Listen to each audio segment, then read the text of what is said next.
let's make lemonade. Okay. Let's go to work. That's the signal. Go. Fits. It's beautiful.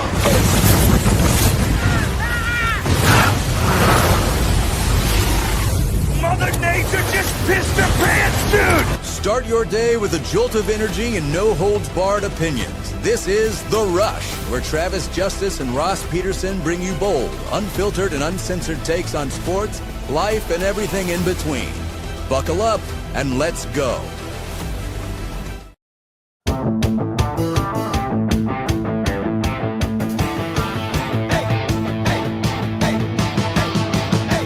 It is a new week. Happy Monday, everybody. Welcome to the Rush Radio Show at therushradio.com. I'm Travis Justice. Of course, the Rush Radio Show powered by Willis Automotive.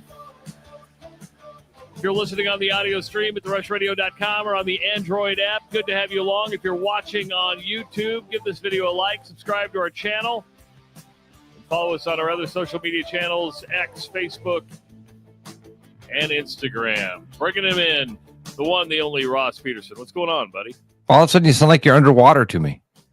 Are you serious? Yeah, it sounded funky there. It's when you're playing that music with it.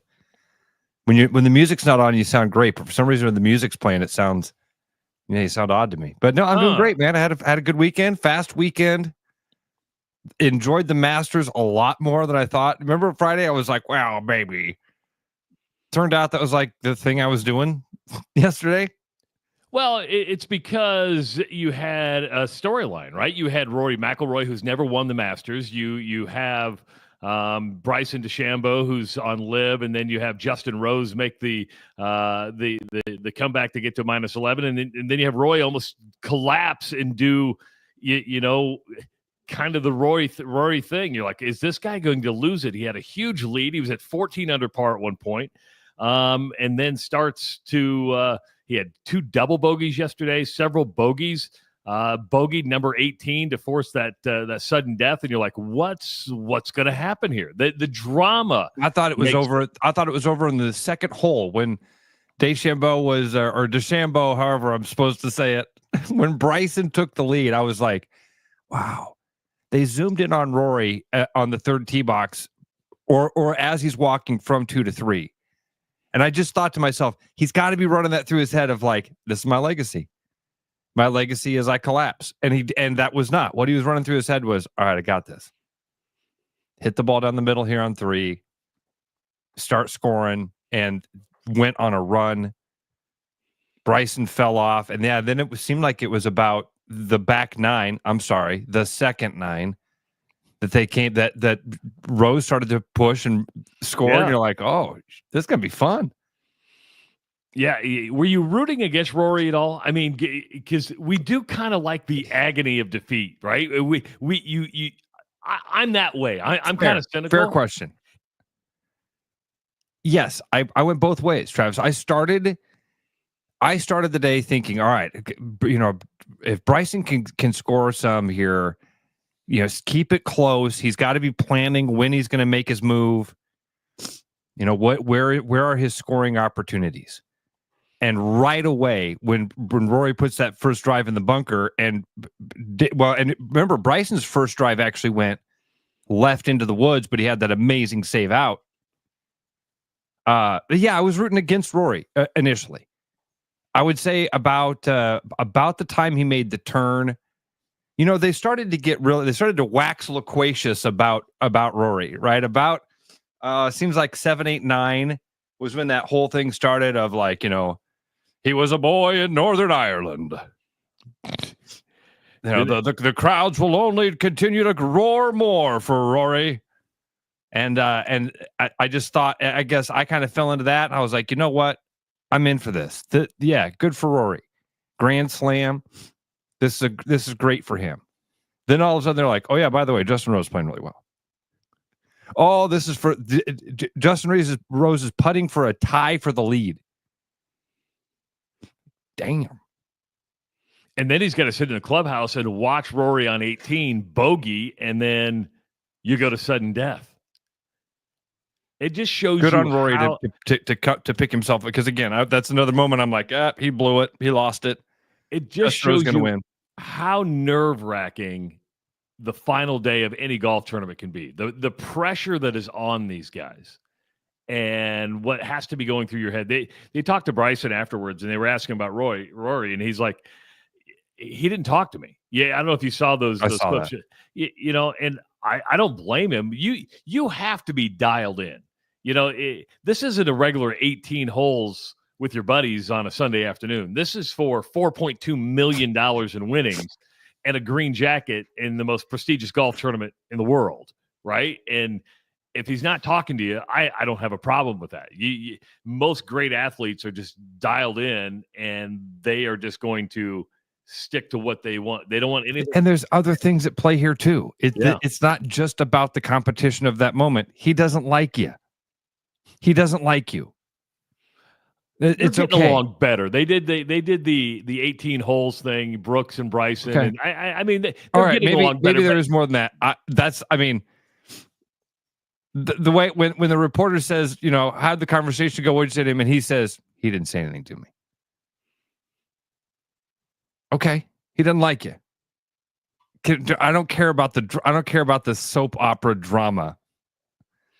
Adds to it. How are Brooks and Bryson doing? But Travis does. Okay, it does. It does. People, the live PGA thing. I'm not saying for you personally. Yeah. I do think there is a level of drama that people like to follow. People like to pick a side, and I'm not saying there was a side to pick here. I just went there and go, yeah, the guy's dialed in. It wasn't like Tiger was at his prime was the most congenial on the court. But again, I didn't think of the live thing once yesterday or this weekend. What I thought of was Rory, you know, and I've never been. I should say this: I haven't always been a fan of Rory. I thought at times he was a whiny little bitch. And then I thought at times he was going to be the next Tiger. I wanted, you know, I loved the idea. Remember the story when he won the British Open where his dad had placed some crazy futures bet? Do you remember this, Travis? No, I don't remember this. His dad, somebody will remember this. Maybe I can pull this up. His dad placed some crazy futures bet. In fact, I think it was like an off, you know, almost like a bar bet type of deal. I don't think it was on a book. But he placed a bet that Rory would win the British Open when Rory was a kid. So I've been interested in him. I've ridden the roller coaster, and I felt like yesterday was probably a microcosm of that, where I found myself rooting against him, rooting for him, rooting against him, and then being happy for his success when it was over. Going, good for him. Good for him. Because wearing this, that would have been a heavy burden to wear. I was wrong. It was not the British Open. It was the Open Championship, better known to us Americans as the British Open. I kind of fall in your court because Rory is probably the biggest name out there that had yet to win a green jacket. And I think when that's always that exclusive club they want to be in. You can win the U.S. Open, you can win the Open Championship, you can win the PGA Championship. The Masters is that kind of like exclusive club that we hear about all the time. I was happy for him afterwards. But I rode that roller coaster the same as you, right? You're like, oh, because I like a good collapse too. Did you ride that yesterday? Were you in that same boat yesterday of like rooting for him, rooting against him, rooting for him, rooting against him?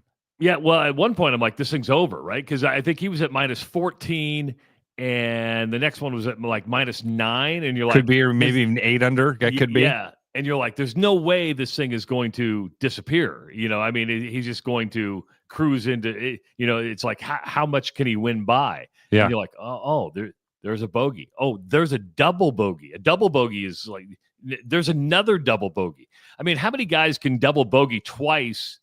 And have 3 other bogeys. Double bogey one? Didn't he double bogey one? Yes, I believe it. I believe it was one. I'm telling you, those first 2 holes, I'm like, oh, that happened fast. I thought we were going to see like, you know, Bryson's going to have to pick his moments to try to score to win this thing. No, we're 2 in. Wow. and then to go to sudden death. And can you tell the story of what happened? How I experienced that yesterday? I can. Yeah. This is how Ross experienced Rory McIlroy winning the Masters. Listen, man. Life of a realtor, life of a dad, and a realtor. So Eli wrestled yesterday. So luckily for me, with wrestling, you've got plenty of time between matches. So I basically sat out in the cafeteria at Ankeny High School yesterday on my phone and watched the Masters. I'd go in and watch Eli wrestle, and I'd go back out and I'd watch the Masters. Thoroughly enjoyed it. Had to start showing houses. Had my first showing at like 2:30, but then had another showing happening where I was showing a series of houses starting at like 4:30. So went and show the one at like 2:30. That's fine. It was a half-hour showing. I'm back out. Had the Masters on in the car. So now we get to the 4:30 showing, and I'm showing like 4 or 5 houses. And my buddy's wife is pregnant. She is 6 months pregnant. Okay, so that's just part of the story. Of keep that in mind, that you've got a 6-month pregnant wife and you're house shopping. And we go through the first 4 houses. They were all like in a row, so it was really quick. We going to the 5th house. I flip on the thing, and I should wrap up. We're in the 4th house, and my buddy like has his phone on in his hand, and all of a sudden he goes, "We're headed to a playoff." I'm like, "What? Headed to a playoff?" Like, dude, when we got out of the car, Rory was up by like 3 strokes. He's like, "We're headed to a playoff." I'm like, oh wow. So now we go drive to the 5th house. Okay. We get to the 5th house, and I'm not kidding. My buddy's like walking through the house like this. He's like, oh, watching his phone. Oh, dialed Lord, in. Yeah. For people that aren't watching, yeah, he's dialed into his phone, staring at it. And his wife at some point is like, "Hey, are we looking at a house or watching the Masters?" And I swear to God, he looks up and he goes, "It's the Masters." Honey, get your priorities straight. You're going to get a house. You're going to get a house. You that Ross looked at me is and going to rolled sell her us eyes. I'm like, we're all right. But we're going to watch the Masters, damn it. 515-517-2303. Let's go to John. Yeah. John, welcome to the Rush Radio Show, powered by Willis Automotive. What's going on? Hey, good morning, guys. Morning. Masters, golf is my deal. Golf is my favorite sport. I want to ask you, Travis. You probably won't know till tomorrow, but my buddy and I were talking Friday night on my way home from work about how the matchup was going to be Bryson and Rory, and the ratings were just going to be through the roof because of that. And then one of the best Saturdays I've seen in years. It was so dramatic on Saturday. And then Sunday turned out to be even better. I'm wondering, somebody that knows ratings and how to read ratings well, if you could take a look at those and let us know tomorrow. I feel like they're going to be huge. They will probably come out later today, later this afternoon, or later tonight, and we should have a better idea or understanding of how many people watch the Masters. But I looked this morning. I didn't see any preliminary numbers yet. They'll usually come out later this afternoon, so we'll have a better idea, John. But I'm with you. There wasn't a lot going on. And when you have the drama, people go, "Oh, we're just going to get kind of like Ross's buyer there. Going to be watching on the phone. Going to be watching somewhere." And John, I think it benefited also. For me, it benefited from that start because I tuned in to watch the beginning of it. It felt like, you know what I mean? I knew the start time, so I'm watching. It was those first 2 holes when all of a sudden Bryson's in front. Doesn't just close the gap. He's a shot up after 2 holes. I think that was a part of it for me also, that really locked me in for the day to watch it. So I'm with you. Ratings should be crazy for it. Yeah, absolutely. I think the build-up from them playing together in the final round, being paired together, was also a huge anticipation for people to watch. But I really do feel like Saturday was such an exciting day that we really haven't seen a Saturday like that. I'm probably diving in too much as a golf nerd, but yeah, I'm excited to see it. And like I said, I wanted somebody that knows a lot more about ratings than I do. Travis, I think, is a perfect person to kind of tell us a little bit about those tomorrow. You hold me in too much high esteem when it comes to ratings. John, even, to your point, though, even Chad wrote in on Facebook. He says, "I've never watched golf. Yesterday, I couldn't stop watching." That'll be a big one. Since 1986 Masters. Yeah, well, think about that. Yeah, it was. When's the last time we said that? You tuned in where you couldn't stop watching it. You might have to go back to a Tiger tournament. It would be a right? Tiger. It'd be a Tiger time. For me, it's not even a Tiger because when Tiger won in '97, he had such a huge lead on Sunday. For me, it was the '86 Masters, which was, in my opinion, the most incredible sporting event I've ever seen in my life. Now, in the '86 Masters is when Jack Nicklaus won at age, 46? 46, and he shot 30 on the back nine. Yeah. Yep. Ross doesn't remember 1986. Thanks, John. I mean, Appreciate I remember when you say 1986. I think Dwight Gooden and Darryl Strawberry. And that's fine. That's about the most 1986. Yeah, and then there's like Cyndi Lauper and Ronald Reagan, Captain Lou Albano. I wanted a beard with rubber bands in it so bad. Did you really? No. I can't. This is about as long as my beard gets, right? I have a goatee, and a couple of years ago I grew like a full beard, but this I can't. We had Tommy Birch on last week. He has like the full Brewers beard. Bruno has that Brewers beard. I can't grow. I can't grow anything like that. I've tried. I just can't. Why is it some people have the ability to grow like really long, thick beards? I think you just got to commit to the bit, dude. I think you got to commit to the bit. You got to let it grow. You just got to let it go. But I don't want. First of all, I don't think I would look good with that look. And I like this length. I'm okay with this. I'm all right. No, and Iron Duke wrote in and said the last time Tiger won was not 1997. I don't want people to misunderstand that. He didn't say the last time Tiger won was 97. Hell, the last time Tiger won the Masters was like 99, wasn't it? I mean 2019, 99. Jeez. Did he win in 2019? Didn't you just look it up? I can't even remember. You know who knows? The Google machine knows. The Google machine knows. Google machine knows everything. No, he was just saying that I think we were talking about the most exciting times, and he was saying that 97 year was a year that Tiger was kind of expected to win it. Tiger won in 2019. And if I wasn't, that's what I meant to say when I said 99. There was a 9 in my head. Yeah, totally understandable. Yeah. Totally get it. Yeah. Let's see. Man, Tiger won in 97, and then he won again in 01 and 02. Phil had a little run there where he was really hard to beat. And then Tiger won again in 19. So 4? I thought Tiger had 5 jackets. Now he's got 4? Man, and did they take one away because of off-court? No, they didn't take one away. Didn't take one away. We're going to need that banner back, Tiger. No, good for golf. Good for golf. Even with the fact, you have the fraction, right? You have, because Bryson and Patrick Reed and all those guys, but people will start wanting unification more. I mean, they're going to have to get to the table and unify either LIV and PGA to get these guys together. People like that competition. People like to see the best golfers in the world going against each other. Yes, they do. Yeah, absolutely. And I guess yes, they do. To me, though, Travis, like the unity thing, they don't need that. No. But we need to find more chances to get the best golfers. Agreed. And still playing against each other. And that was a lot of fun. And you're right.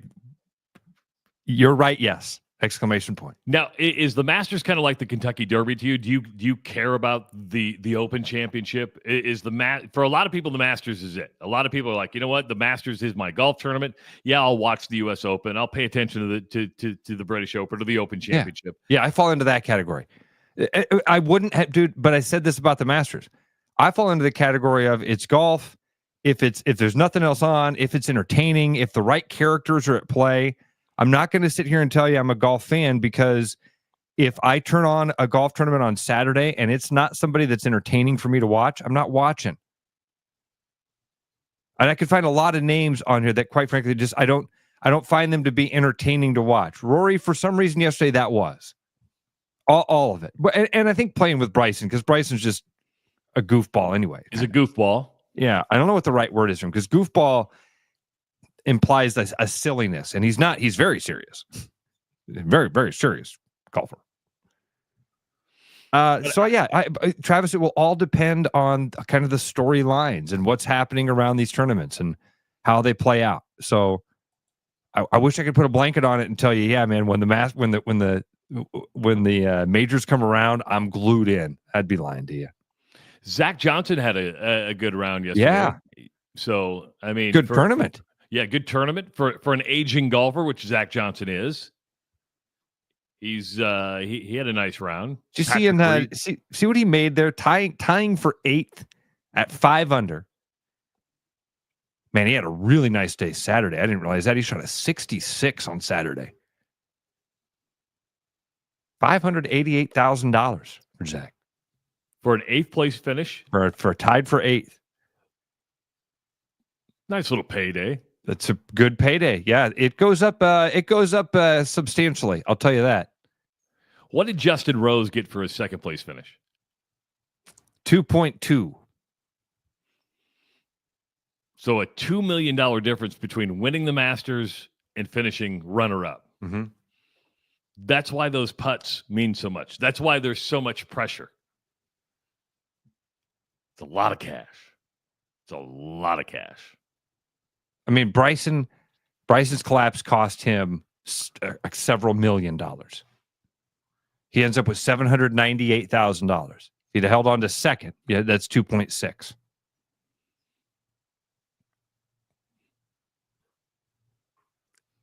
So he's even okay. He's okay. He's okay. just fine. He doesn't have to worry about a thing.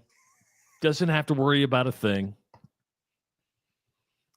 I think he could pay if he came to you and said, "Hey Ross, can you sell me a house?" I think he'd be a cash buyer. He'd be all right. He'd be okay. Yeah, he'd be a cash buyer. Be a 30-second pre-approval from Gary Presnall. Yeah. I need you to call Gary Presnall and get a pre-approval. Gary would be like, Ross, he's good. Here's my pre-approval. Buy any house. It's Rory. Okay, I do have a real estate question for you. All right. Honest to God. Yeah. Let's say somebody like Bryson DeChambeau comes to you and says, hey, I want this $750,000 house. Screw that. We're going to go a $2 million house in like Waukee, right? Okay, yeah. And I'm a cash buyer. Do you still have to get pre-approved? Have to give proof of funds. Okay. Yep. The suitcase good enough? Is a photo of cash? Yeah, it is a photo of cash. I'm being dead serious here. If somebody shows up and says, you can count it, there's $2 million, is that proof of funds? No, there are a lot of ways to do proof of funds, but like a letter from the bank, a letter from you. Here's what you do. I mean, because I've done this with buyers. I've worked with cash buyers. You literally say, hey, I need you to call Gary Presnall. I don't need to see your bank account. I don't need to see that information. I don't need to know all your financial stuff. Gary's going to ask you a few simple questions. He'll be able to get the information that can give me the okay that you are who I think you are. And you've got what I think. Yeah, it literally doesn't take them long at all to do that. And then cash buyers, we can close quick. Close in 10 days. Come on, let's get this done. Let's get this deal done. Bryson, we can have you in this brand new home. You just give me the suitcase and we're ready to go. Yeah, right. Let me see that suitcase. Can I?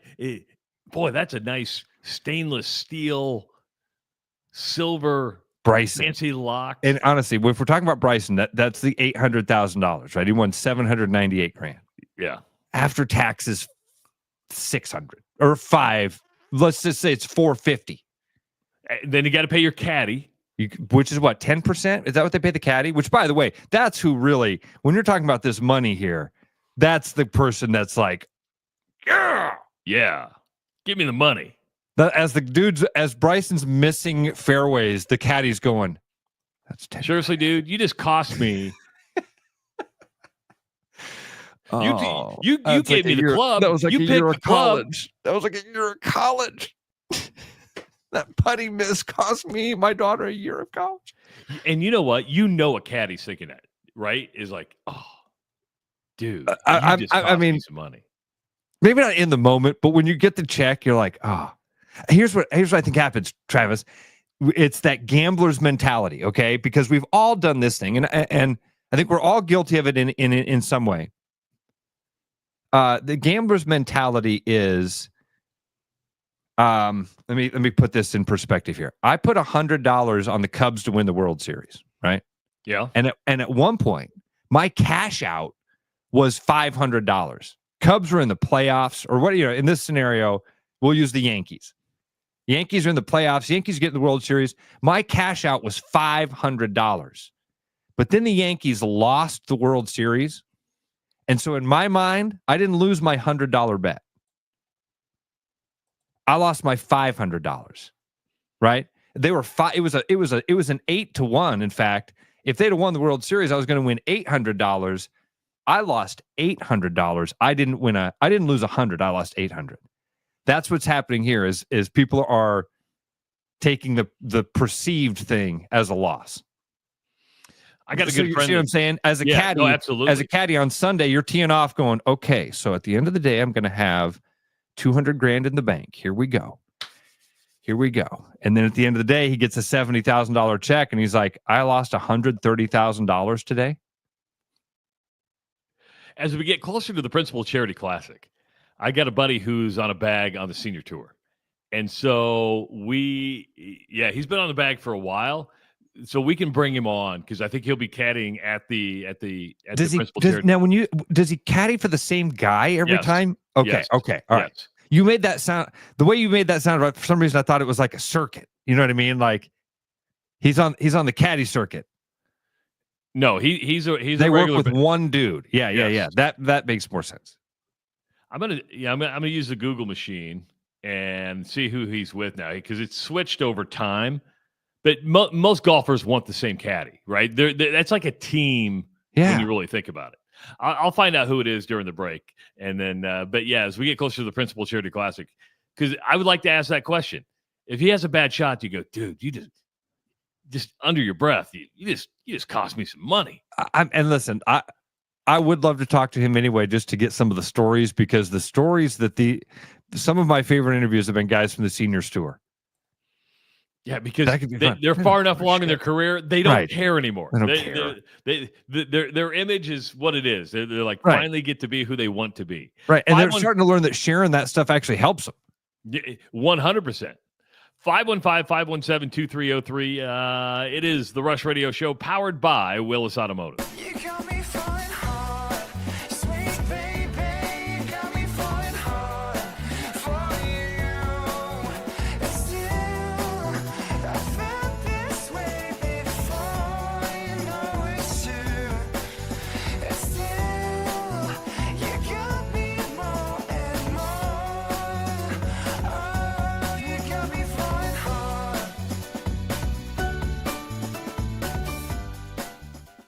You've dreamed about an absolutely organized garage or closet? See it for yourself at Absolute Garage & Closet's beautiful showroom in Urbandale. See the latest in garage storage, custom closet systems, and epoxy flooring applications up close, and imagine how good it will feel to have your garage, closets, or other spaces absolutely organized. Free consultations, friendly service, and quick project turnarounds, Absolute Garage & Closets is ready to bring peace of mind into your home. Visit Absolute Garage & Closets at 3169 99th Street in Urbandale or at absolutegarage.net. Spring is here, and so are spring pests. Whether it's birds in your dryer vent, raccoons in your chimney, squirrels in your soffit, ants in your kitchen, or bats in your attic, with over 20 years of experience, Bats and Bugs Pest Solutions can help. Call us today at 515-218-3400 to schedule your inspection and see how Bats and Bugs can help prevent your home from becoming their home. There's a new spin on casual dining near Drake University. Lucky Horse Beer and Burgers. Craveable faves, flatbreads, delicious burgers, frozen cocktails, and a crazy cool vibe. Get to Lucky Horse Beer and Burgers today. We here at Willis Automotive pride ourselves on providing the utmost in hospitality, treating everyone who walks through our doors like a guest in our home. And during our friends and family sales event, we extend that philosophy to our prices. From our Willis Automotive campus in Clive to each location across the metro, we have over 575 pre-owned vehicles for sale at our special pricing, including 55 vehicles priced less than $18,000. Visit our website at willisauto.com or stop into our many locations across the metro and experience the Willis difference today. With over 260 beers on tap, El Bait Shop isn't just another craft beer bar. It's the best. Beer lovers know. El Bait Shop, 200 Southwest 2nd, Des Moines. Missing a quality home-cooked meal? You know, the kind Mom used to make? Lucky for you, we found her recipe book. Welcome to the High Life. Welcome to the champagne of bars. You know, Brian, at Central City, we really do have the best selection around. I know, high quality stuff you can't find anywhere else. Whistle Pig Plantation Rum. Yeah, and over 150 of the best scotches on earth. And a ton of bitters, mixers, and more. You know what we are? High class. Definitely high class, yeah. Make way for the natty. Okay, maybe medium class. Central City Liquor is home of the 10% cash coupon. And the Wooden Nickel program.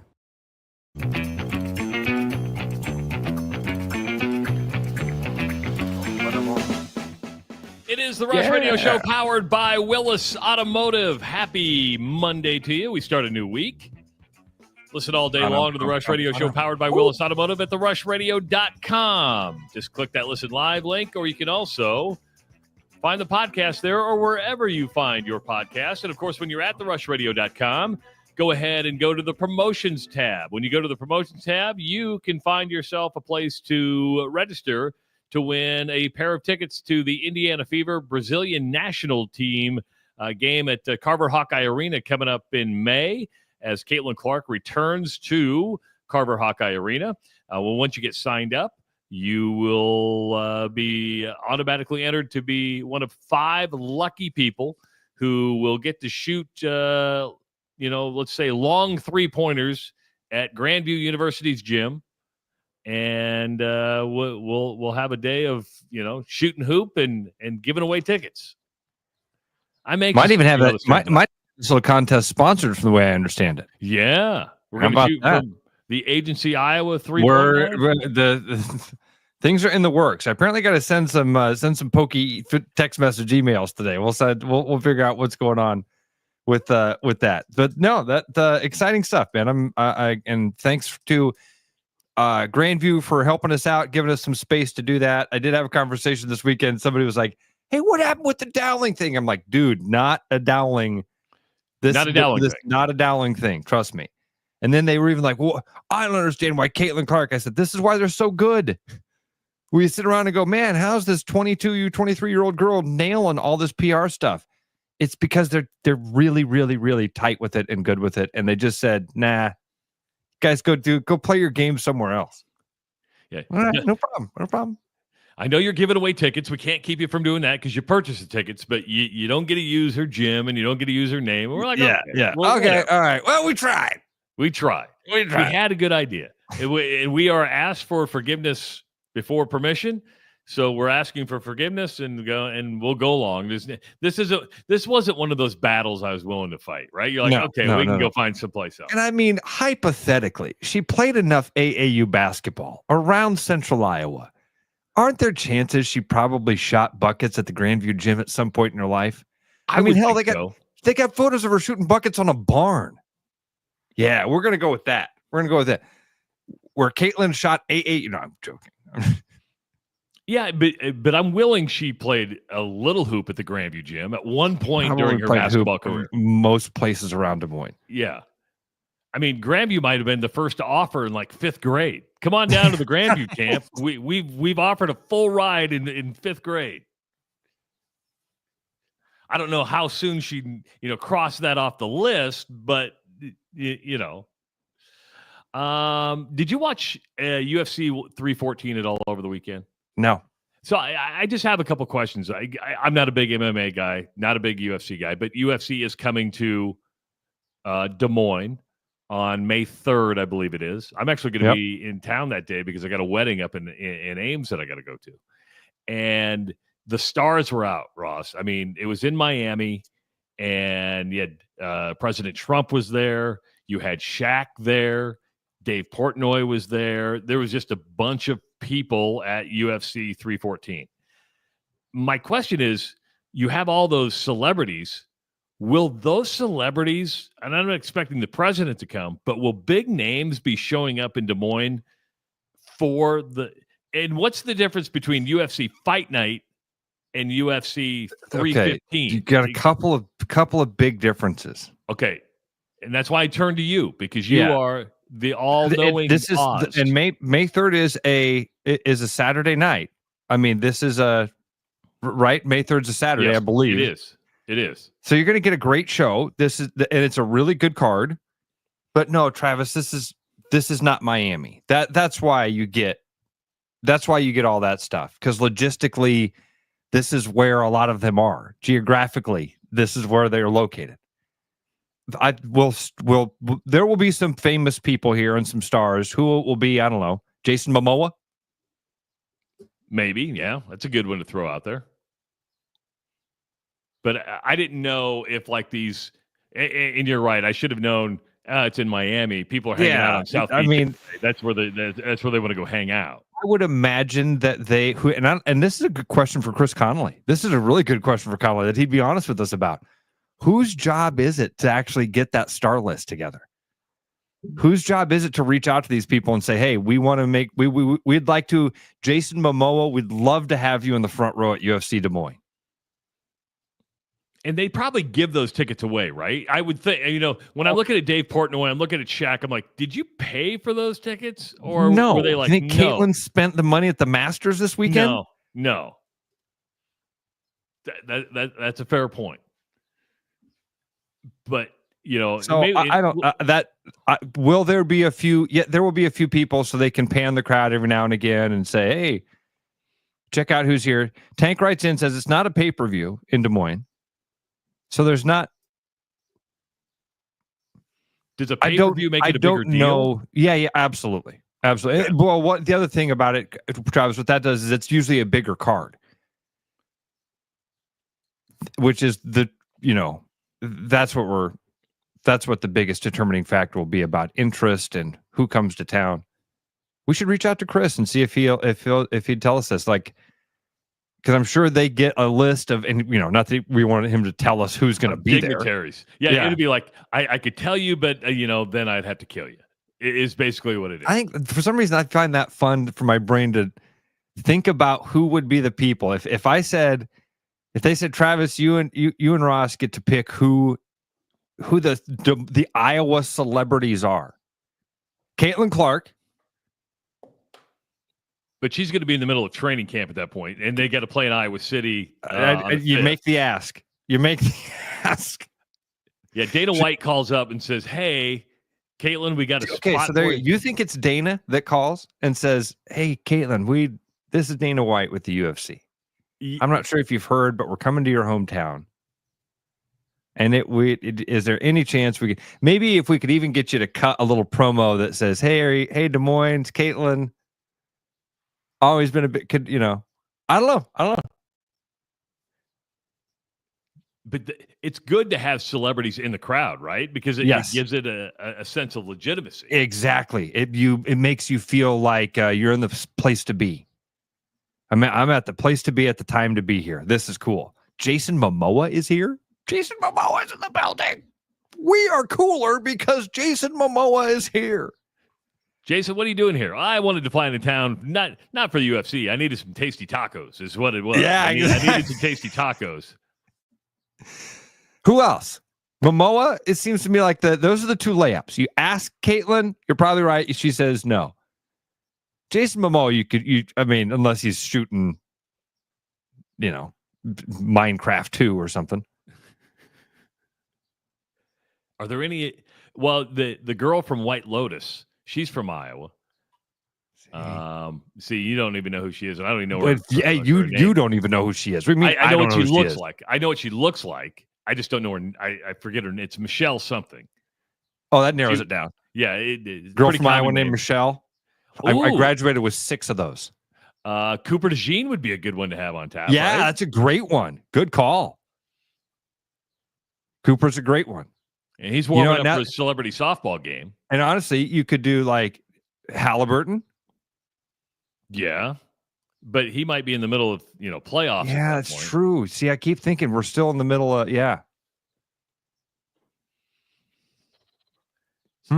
Our list of famous Cooper's a good Iowans one. is not as deep. It's as not deep. It's not deep at we all. don't have We don't a have roster. Yeah, we don't have a We deep don't have a roster. bench here. I mean, like 4th on this list is Ed Wilson. I mean, does Ashton Kutcher come back for this? No, no. Zach Johnson's a good one. Mike, good call. No, Ashton Kutcher's he's like moved away. He's got all sorts of horrible allegations against him. Really? I didn't know that. Yeah. Spencer Lee's getting thrown up there. I like that one. That's a great one with Dan Gately. See, there you go. That's a good one. Now, wait a minute. Okay, I had some other layups here. You have some UFC Hall of Famers. Pat Miletich. Pat Miletich should absolutely be in the front row there and getting his due respect with some mad camera time there. And then from there, you could take a group of UFC guys that have Iowa ties that deserve to have a moment in the sun of recognition. Yeah, that in fact, that's a good one. Somebody wrote in Matt Hughes. Matt Hughes lives in Iowa. That'd be a good one. Matt Hughes would be a part of that Iowa connection with Pat Miletich. Jens Pulver. Is Jen still around? I feel like something. I say that anyway. The guys that are still around that had Iowa connections, I would say honor them. That's a lot of names. Probably the average sports fan wouldn't know, though, right? So they would not. They would not. Those are hardcore UFC MMA names. But Pat Miletich, honestly, if you are, I want to be careful here, but I want to put it in the right frame here. Pat Miletich is a Dan Gable-esque character in the world of MMA. Now, he's not quite like the pinnacle. He wouldn't be on the Mount Rushmore. Robbie Lawler's getting mentioned. Robbie would be in that group of guys that are UFC champions from Iowa. These dudes helped build the sport. But Pat Miletich is the start of that. Pat Miletich is like a founding father in a way of MMA, and a Davenport guy, still living there. We had him on a couple years ago. Remember that? Yeah. We had Pat on a couple years ago when he came out of retirement to fight when he was 50 and wasn't good. I saw this guy yesterday. I saw him. I shook his hand. I talked to him for 3 minutes. Josh Neer. Josh Neer deserves a moment in the sun. What you're starting to say, and again, I'm not an MMA, UFC type guy, right? But what you're telling me, what I hear you saying, is that the state of Iowa has had a pretty big impact on the sport. Very big, very big. Especially those early days. You might not. Robbie right now is the one guy that's still around and representing Iowa. We're going to see Jeremy Stevens fight on May 3rd at the arena. So there are still some Iowa connections there, but I mean, Travis, if you go back to that 10, 15 years ago mark, it was littered with guys with Iowa connections. And again, because of Pat Miletich, he created this gym. He started teaching guys to fight and had some tough dudes that came out of there. Man, fun times, dude. Did you get your tickets yet? You going to go? It's a busy day. I don't have my tickets yet, and they are expensive. Eli really wants to go. But man, I got a lot going on that day. It's graduation season for things. You know what I mean? It is. So I got graduation invitations. I'm like, do we have to go to all these? I don't know who these kids are. Well, Courtney has twin daughters that are graduating, and their graduation party is that day. So He's busy day. I don't know yet. I'd like to say I'm going to be there. Obviously, I'd love that.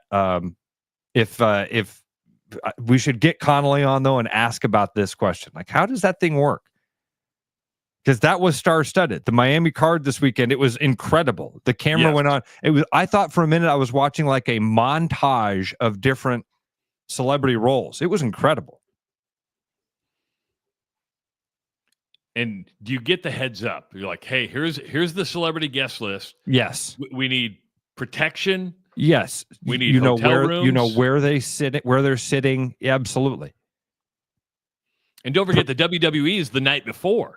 I don't know if they need protection. I think one person needs protection. If the president is going to come, or some sort of political dignitary. Other than that, who needs protection? You'd be surprised. Some people just like to have the protection around them because it makes them feel a little bit more important than what that I can believe. Really but that's a douche move, and I don't think any of the people that we've mentioned here are douche move guys. True. Or gals.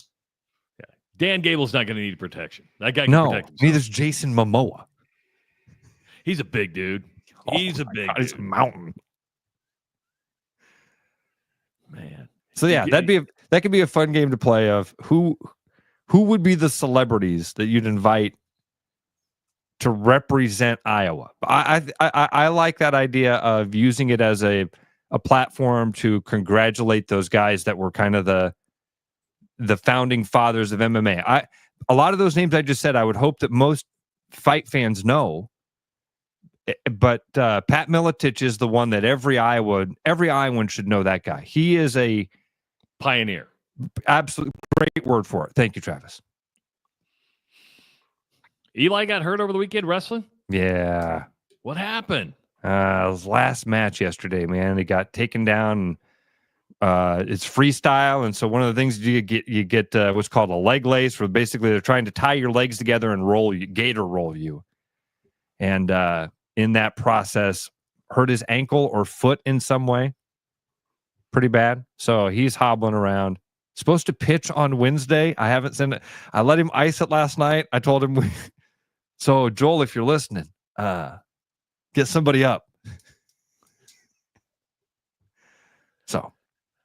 I didn't know wrestling season. So is this like club wrestling? This is like free. It's freestyle. Freestyle and Greco are, like Olympic style wrestling. Okay. So that's what this is. It's just a different form, but still the same, show up on a weekend, go in, sit in a stinky gym. That thing. Saw a lot of my friends yesterday. Yesterday was actually a fun day. Where were you at? Where were they? Ankeny High School. Okay. Yeah. My buddy Dustin Rowland was putting the tournament on. I saw my buddy Kirk Critterton, who works with IA Wrestle. Whole slew of dudes, and a few people that walked up and are like, Ross, what are you doing now? I'm like, TheRushRadio.com. Powered by Willis Automotive. Come on. See, it's humbling because we just assume everybody knows that we're doing. No, I told you this. I know. I'm that arrogant. We are in that long, slow build era of this program. I'm telling you. True. And you see it every day. We get this instant feedback on the numbers every day. It's so then down, then up, then up. Well, it's the stock market. Yeah, it is. Long term. Look at the long view. We're doing the long play here. Long play here. Big injury over the weekend to the Chicago Cubs. I don't know if you saw this, but Justin Steele's going to be out the rest of the season. He is a 2023 All-Star. He was off to a 3-1 start this year in 4 starts, just over a 4.7 ERA. He blew his elbow out, Ross. Going to be out the rest of the season, going to have reconstructive surgery. They don't know if he's going to have full Tommy John or a kind of a different reconstructive surgery. He had Tommy John surgery back in 2017. So he's already been through this once. He's 29 years old, but that's a huge loss for the Cubs. Off to a great start and had a lot of high hopes for him this year. And that it's a big blow for the team. they've got they pulled up a guy that had been throwing pretty well last year. Man, I want to say Bobby Brown, but that's just the name in my head because of my prerogative. See what you did there. Yeah, but he's been throwing well, and they brought him up, but there's no way to sugarcoat it. This is a loss. This is a dude that they were counting on. And I mean, what was your expectation for this Cubs season this year? I guess we should start there. Right? Because I don't think huge. Yeah, I don't think the expectation for this team was to be a playoff team this year. So it sucks. I don't want to downplay it. It's Brent Brown. Thank you. I said Bobby Brown. Brent Brown. Thank you, Casey. It sucks. I don't want to try to downplay that, but I also don't think that this is. If this had happened maybe a year or two down the road, it's a bigger deal because this team is young. This organization is young and talented, and if they don't screw this thing up, they've got a chance to be a player. Are they going to be the Yankees and the Dodgers? No, not anytime soon. But this is the position that the Cubs and the rest of baseball, every team not the Yankees and Dodgers, are in this position. Build your organization, find the talented guys that want to win together, and then maximize that 2 or 3 year window of opportunity that you're going to have. I want to get Dr. Jason Sullivan back on because if there's any studies, like for a guy that has already had Tommy John, what are the odds that you have to repeat it if you Trav, I swore he has talked to us. Now that you say that, dude, that rings a bell. I think he's told us this. My brain says that he has told us that if you've had it, you're more that it's a common thing to have a second. I don't want to, but that this is not uncommon to have it a second time. I'll look that up. Okay. Yeah. I mean, you just look at it, and I can't imagine what you're going through mentally because you're like, oh man, I just went through this. I had a great season in 2023, off to a good start in 25. And then, boom, you're just done for the season. All right. Tommy John surgery has become very successful. About 30% of pitchers with repaired elbows undergo a second surgery. 30%? About 30% undergo a second surgery. Does that number seem high or low to you? It seems high. Come on, yeah. high. Yeah. Ben Brown, not Brent Brown. See, we're all over the board. No, it's Billy. Bobby, Billy, Brent. Ben, Brian. I feel like I'm in the movie Ted. For those of you that have watched Ted, you know exactly what I'm talking about. Jason wrote in and said they should win their division.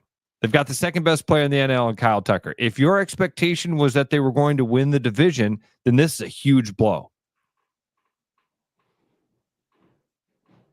Huge blow. But does it mean it's a season ender? No. I think that it sucks, and get him healthy so that you can try to make that run when all this talent starts to really mature. And I'm sorry, Trav, I interrupted there. You were going to move on? No, I was actually looking down at something, and you didn't disrupt me at all. 30%, damn.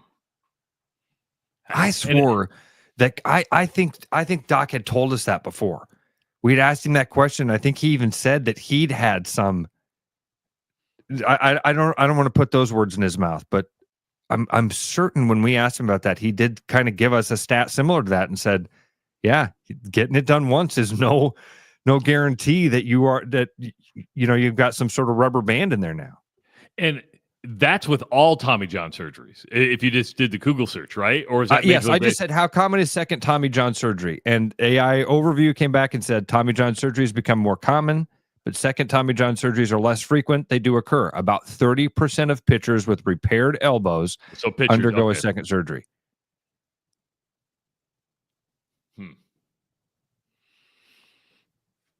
Yeah, and then an article from September of 24 that says that exact number. About 80% of pitchers successfully return to playing after a surgery, but sometimes the repair doesn't last forever, and about 30% of pitchers with repaired elbows undergo a second surgery. So Two different sources there. That would come down to throwing motion then, right? I mean, you're doing something.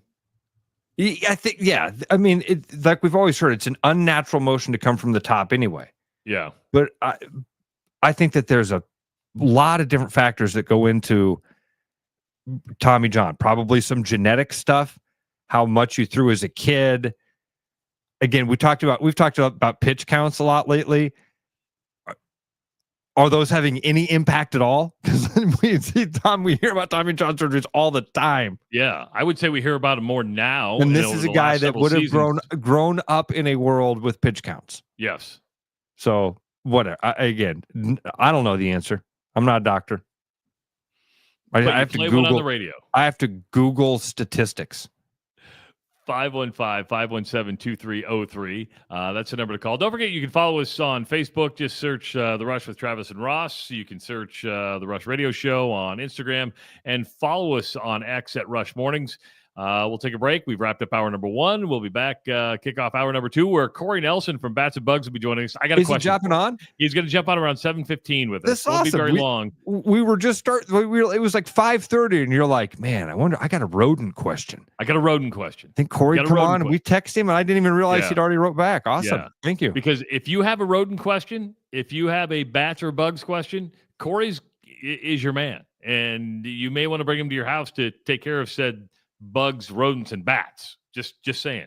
If you've got a problem, I'll even come over with Corey just to hang out and watch him wrestle this squirrel. It is the Rush Radio Show, powered by Willis Automotive. Spring is here, and so are spring pests. Whether it's birds in your dryer vent, raccoons in your chimney, squirrels in your soffit, ants in your kitchen, or bats in your attic, with over 20 years of experience, Bats and Bugs Pest Solutions can help.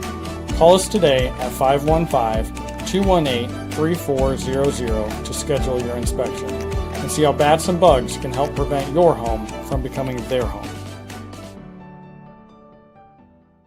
You've dreamed about an absolutely organized garage or closet? See it for yourself at Absolute Garage & Closet's beautiful showroom in Urbandale. See the latest in garage storage, custom closet systems, and epoxy flooring applications up close, and imagine how good it will feel to have your garage, closets, or other spaces absolutely organized. Free consultations, friendly service, and quick project turnarounds, Absolute Garage & Closets is ready to bring peace of mind into your home. Visit Absolute Garage & Closets at 3169 99th Street in Urbandale or at absolutegarage.net. Missing a quality home-cooked meal? You know, the kind Mom used to make? Lucky for you, we found her recipe book. Welcome to the High Life. Welcome to the Champagne of Bars. With over 260 beers on tap, El Bait Shop isn't just another craft beer bar. It's the best. Beer lovers know. El Bait Shop, 200 Southwest 2nd, Des Moines. Thinking about buying a home? Get pre-approved in 30 minutes with Gary Presnell at Northwest Bank in Des Moines. Gary offers first-time home buyers programs, VA, FHA, IFA, and conventional loans. Call Gary at 515-975-6767 or find his profile at nw.bank. Member FDIC Equal Housing Lender. You know, Brian, at Central City, we really do have the best selection around. I know, high-quality stuff you can't find anywhere else. Whistle Pig Plantation Rum. Yeah, and over 150 of the best scotches on earth. And a ton of bitters, mixers, and more. You know what we are? High class. Definitely high class, yeah. Make way for the natty. Okay, maybe medium class. Central City Liquors, home of the 10% cash coupon. And the Wooden Nickel program. Hey everybody, this is Mason Miller, sales manager out here at Willis Infinity. A couple of great things going on this month. We got tons of inventory, and on top of that, right now, we have 1.99 out to 60 months on the new QX60 and up to $2,500 in cash on here. Also this month, we are still doing the 2.9% up to 60 on new QX80s, the 3000 in Conquest. For more information, visit your favorite Infinity sales consultant on our showroom or online at willisinfinity.com. Do you have a pest problem? With over 20 years of experience, Bats and Bugs Pest Solutions is Central Iowa's local expert in fast, effective, eco-friendly pest solutions at a fair price for your home or business. Call us today at 515-218-3400. There's a new spin on casual dining near Drake University. Lucky Horse Beer and Burgers. Craveable faves, flatbreads, delicious burgers, frozen cocktails, and a crazy cool vibe. Get to Lucky Horse Beer and Burgers today.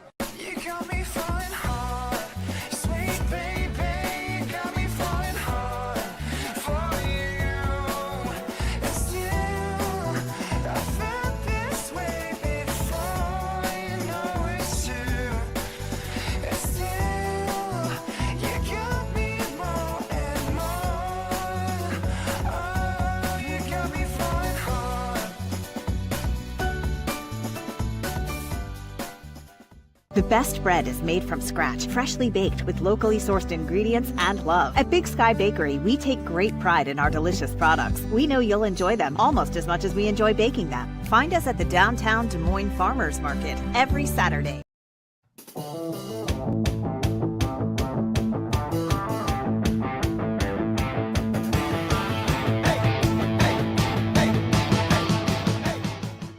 It is the Rush Radio Show powered by Willis Automotive. Happy Monday. It's the 14th of April. If you're listening on the audio stream at therushradio.com or on the Rush Radio app on your Android device, thank you so much. If you're watching on YouTube, give this channel a subscription. Give this video a like. Leave a comment if you want to. Also, follow us on X at Rush Mornings. Search The Rush with Travis and Ross on Facebook and follow us on Instagram at The Rush Radio Show. I'm Travis Justice. He is Ross Peterson. You know, we talked about Corey Nelson from Bats and Bugs joining us at 7:15. Oh, he's an early riser. He's ready to go with this, Ross. He's ready to kick things off because I've got a question. Corey, good morning, sir. How you doing? Morning. How are you guys? Couldn't Doing be well. better. Can't kick a bug's ass if you don't get up early in the morning, Travis. Yeah. I think that's his motto. Well, I'd like to say that, yeah, I mean, the pests never sleep. It's really my kids. Oh, that's a better way to put that. Yeah. All right, Corey. So here's my rodent question. And you came to my mind yesterday because it was a really, really nice weekend. So I got all the patio furniture ready, right? So I got all the cushions out so my wife and I could sit outside. My wife hates mice. And I don't know if you deal in the mouse world or not. But Ross has been in my backyard, and I've got a fence, and we're sitting outside, and all of a sudden the field mice are running in between the fence. And I don't have a mouse problem in my house. I've got a mouse problem immediately, like as soon as I go outside my house. Sure. Is there a way to deal with that so I can keep my wife calm? Yeah. So, I mean, it's probably not the world's best solution, but what we've done for people before, if you know they're really concerned about the mice, or say they are getting mice inside, but we just have such a high pressure on the outside, we can put these. They're called bait stations. They're locked and they have two small holes, so the only thing that can get in there is mice and rats. And then they actually have a brick inside of them, so they're not going to be drug away by a raccoon or possum or whatever. So it has mouse poison in there. We put it on the exterior of your fence because I know you have dogs, so that way we don't have to worry about that. And then mice go in there, beat the bait, and they would expire then. Oh, wow. So not usually the approach where we like to, just throw bait around. We usually try to, do exclusion work to seal them so we don't get into your house. But on the outside, I mean, sometimes that's the only thing you can do.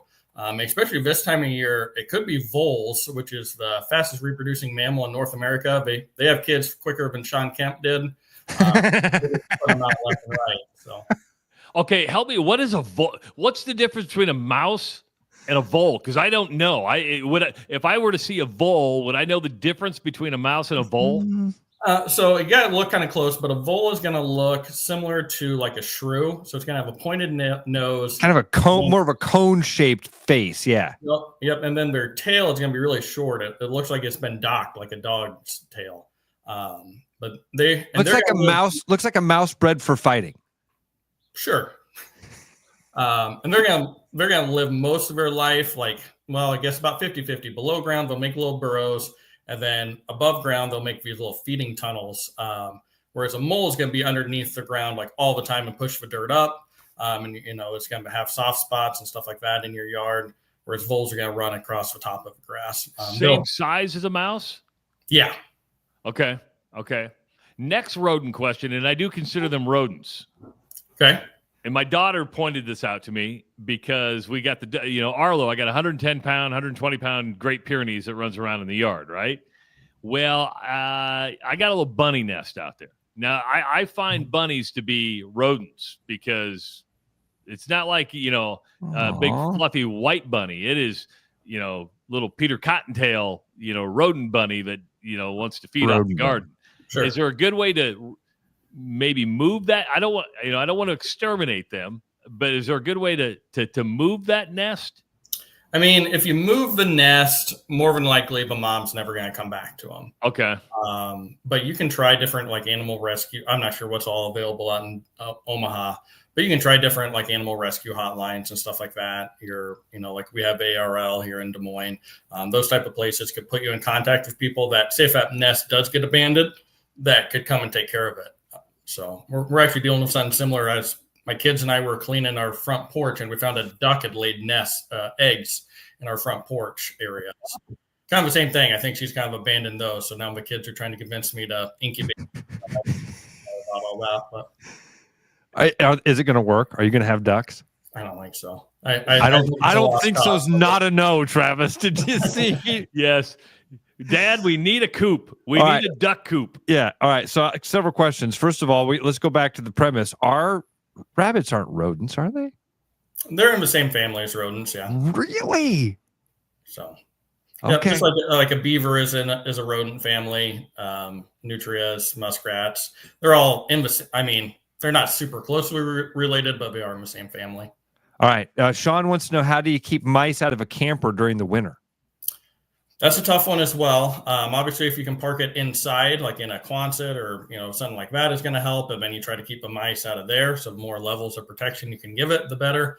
Otherwise, again, kind of like I told Travis, the exterior bait station. So at least you're trying to be a little proactive and try to get the mice before they get into the camper or before we get into your house. Kind of the same idea versus reactive, which would be setting the traps, once they're already in there.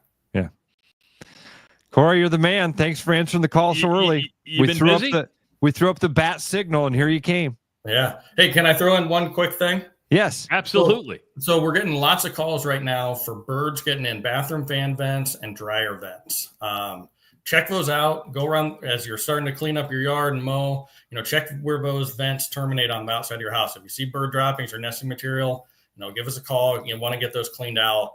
Last year, I know there's 2 house fires in the Des Moines area because those nests, it's just flammable material. Those motors get hot, and then you have a fire. So make sure we get those cleaned out. And Corey, you were telling me one time about a specific type, because my dryer is kind of almost direct vent. I mean, it's right by where it vents out to the house. You were telling me that there's certain types that you got to kind of be careful of, that they're a little bit more prone to this.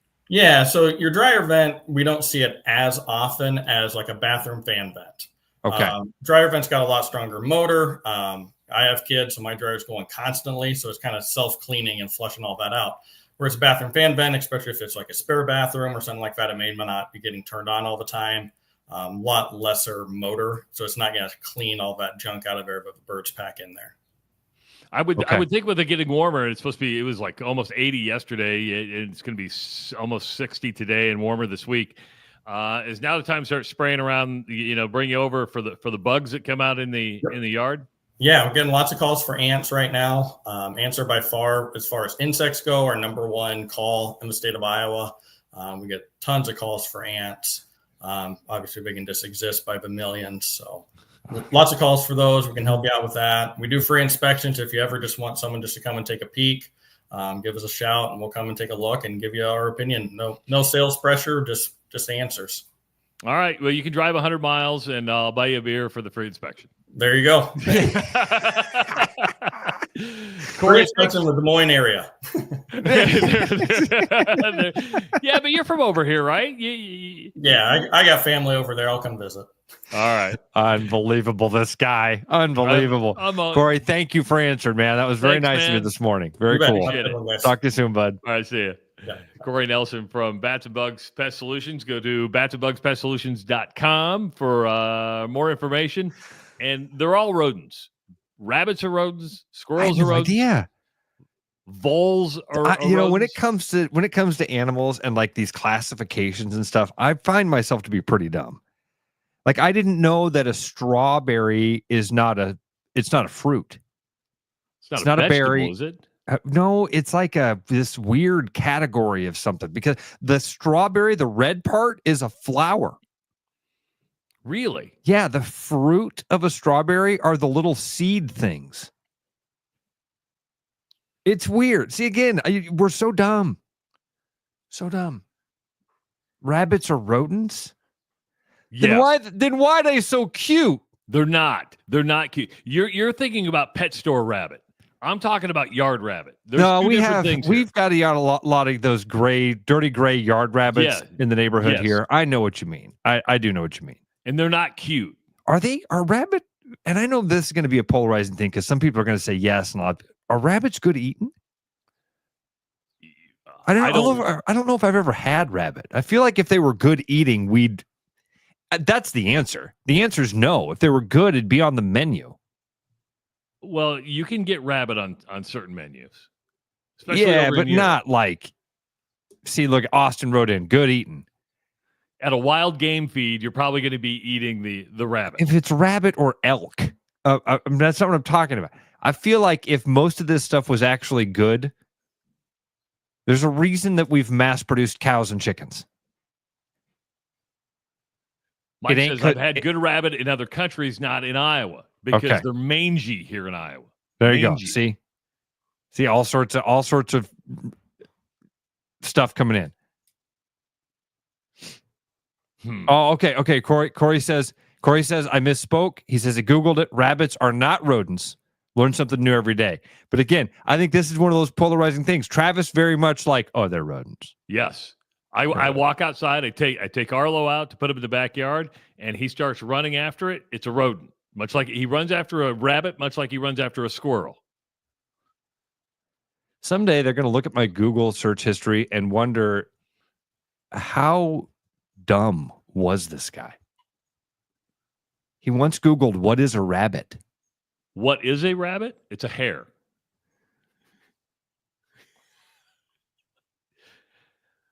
Rabbits are small mammals in the family and is in the order of Lagam. They are familiar throughout the world as a small herbivore. I know that word. A prey animal. Plants, right? A domesticated form of livestock and a pet having. Okay. All right. A couple words I didn't know in there. Like my sister-in-law and brother-in-law, they have a bunny. I look at a rabbit different than a bunny. Their bunny is this fat little cute thing that, is fluffy and white. You're like, oh, that's a cute little bunny. A rabbit is kind of like a groundhog. I don't feel like rabbits are pets. If a fish is not a pet, if you keep it in a cage, it's not a pet. It's your prisoner. I'm not kidding you. You keep it in a cage and you feed it. So that would follow. Like a snake is not a pet. And you give it Stockholm syndrome by treating it nicely through the other side of the cage. Oh, pretty bunny. Pretty bunny want a carrot? Pretty bunny want a carrot?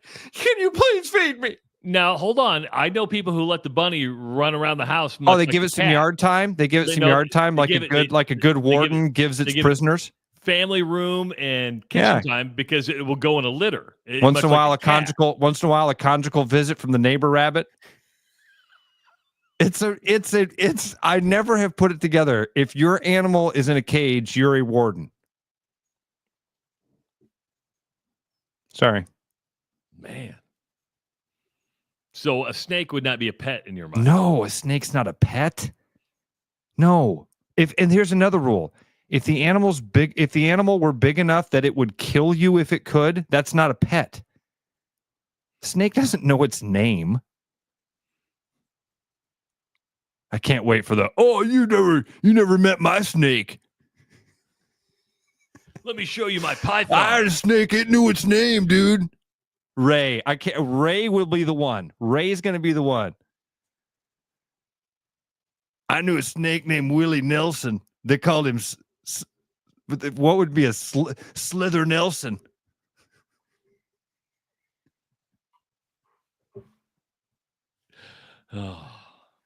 So I've got to get rid of some mice with some outdoor traps. Yeah. And I got to find a way to get rid of the rat. I might just let the rabbits grow up and go off and hop on out of the nest, because I don't want to separate the mother from her children. That's cruel. But then they always just come back the next year and lay another nest. And I agree with Coach. The cat is the most murderous thing there is in the history of the world. Her Coach is right. And listen, I had a house cat. And for a minute, it was the only thing in this house that liked me. But the cat, if it were big enough, it would kill you. He's absolutely right. Anybody that's ever had a cat knows that. That most house cats aren't big enough just to kill everything. Yeah. But they have the lion instinct, the stuff they right? can kill, they kill. Yeah. Somebody wrote in right away when you were like, hey, I've got mice outside my house. I don't want them to get in. How do I prevent that? Somebody wrote in right away and said, cat. That's how you do that, cat. I don't know how Arlo would do with a cat. Kind of worried about that. He might do okay. But again, I don't know. I don't think I have a mouse problem in the house. It's outside the house. Good. And I've got one of those slat fences, and they just torment my wife by running back and forth. I love his idea right away. If you've paid attention, what he did was he gave you the way to calm down Anjanette. Oh, honey, no, those are voles. That's not a mouse, it's a vole. And they look like a mouse. So when you see it out of the corner of your eye, you think it's a mouse, but it's a harmless little vole. And what he say, voles are the most reproducing He mammal out there? said they have kids quicker than Sean Kemp is what he said. Drop that line on Anjanette. Everybody gets that reference. I laughed. I got it. I like it. it. He almost went to Iowa, right? Sean Kemp? Sean Kemp was on I think, if I don't want to misstate this. But he didn't go to college at all, did he? Wasn't Sean Kemp one of those guys that... I don't think so. I don't want to misstate this, but I'm pretty sure he was on the same recruiting weekend trip as Wade Lookingbill.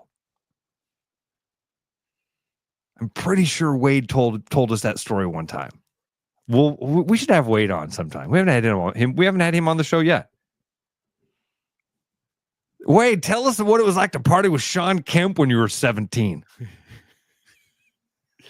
Different level, next level. Because Wade, if I remember, and I think it's Wade Lookingbill. I hate that I'm doing this if it's not him.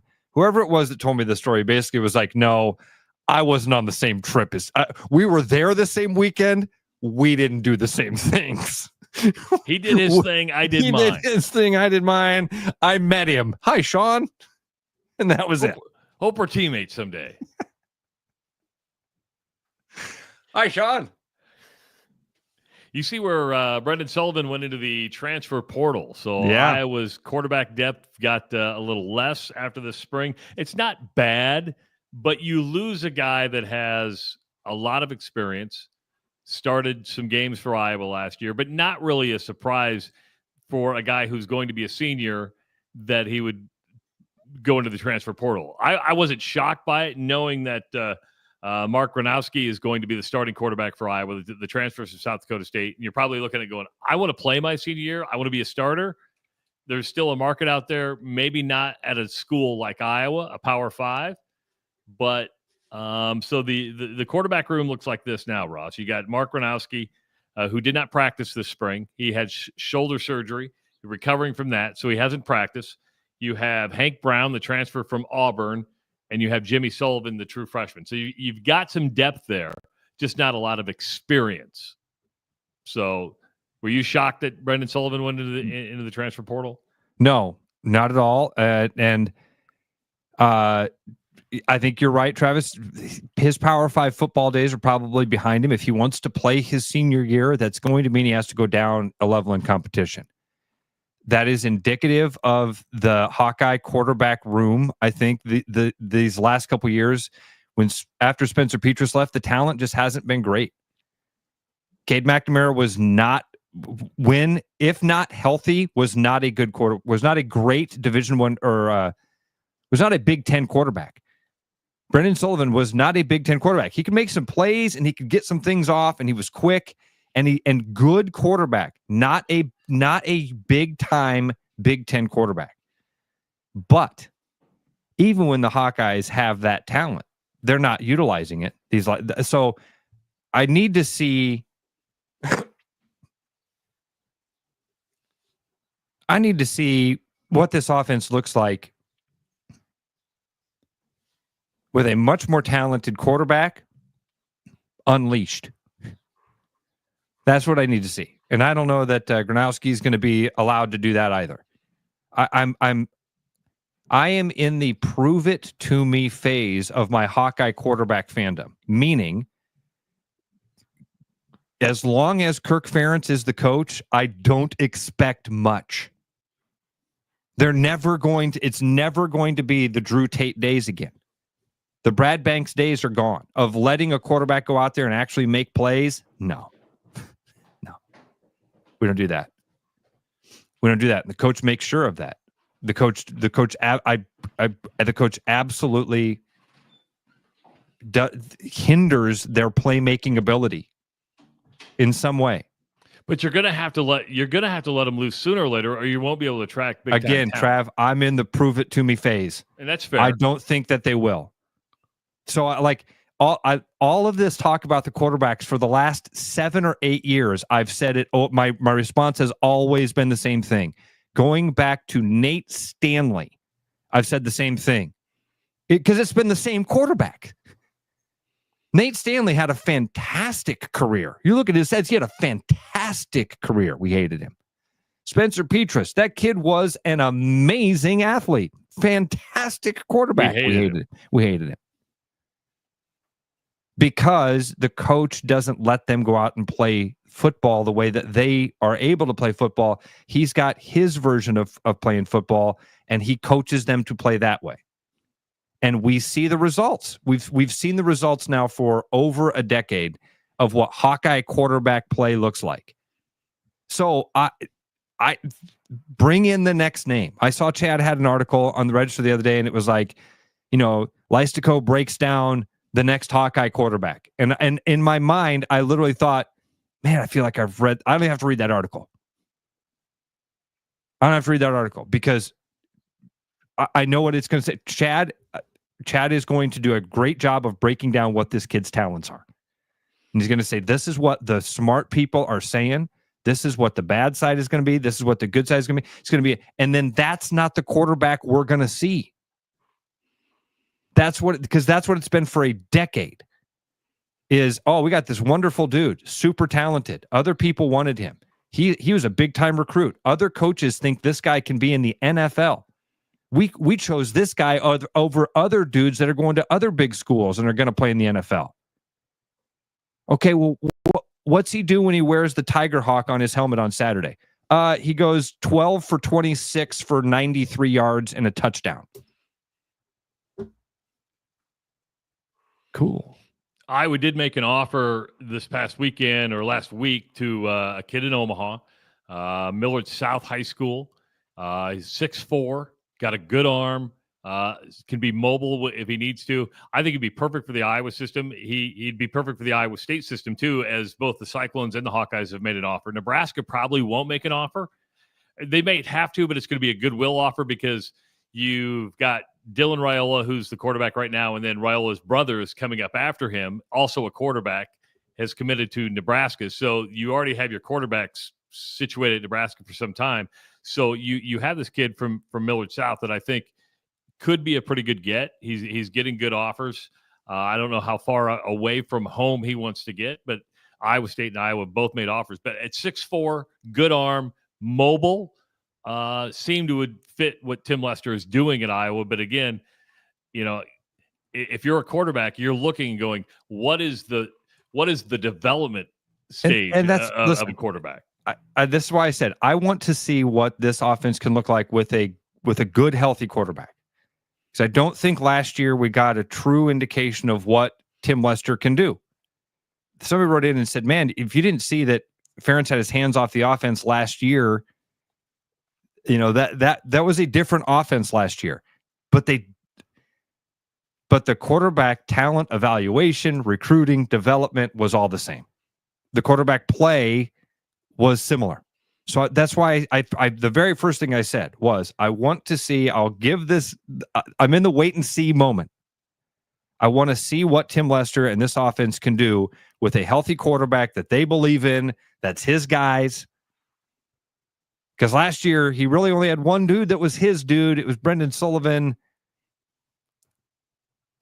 And again, he was okay. Not a big-time Big Ten quarterback. Talented kid that can make some plays. He's going to be a killer at a mid-major. And think about what we liked about Brendan Sullivan. We liked that there was mobility there. We just liked the fact that an Iowa quarterback could run. Playmaking. He could make a play, could keep a play alive. That was the thing that we were all like, whoa, he spun out of the sack. We haven't seen that in years. He just didn't take one for the team. He's like, he tried to get out of a sack. And did. So again, what's my hope is that this is the kid, that this is the guy, that this is the magic sauce, that these last couple of years that we get to see 1 year. Well, but I'm saying, these last couple of years of Kirk Ferentz regime, we get to see a new life,